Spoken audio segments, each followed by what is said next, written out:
In today's video, I'm going to teach you how to recover deleted files in Google Drive.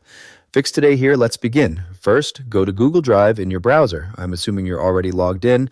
Once you're inside Google Drive, look at the left sidebar and click on Trash.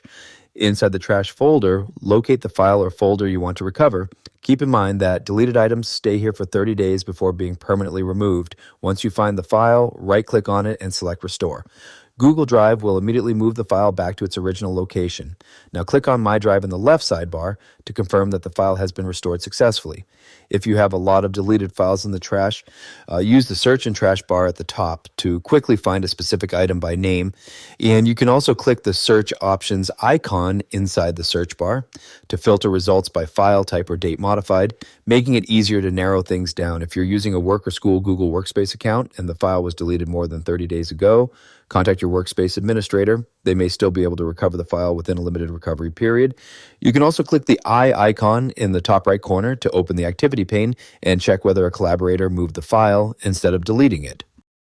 And that's it for this tutorial. If you have any questions or suggestions, feel free to leave a comment down below. If you'd like to see more videos like this, the subscribe button is free and helps support the channel so I can keep making helpful tutorials for you. I'll see you in the next video.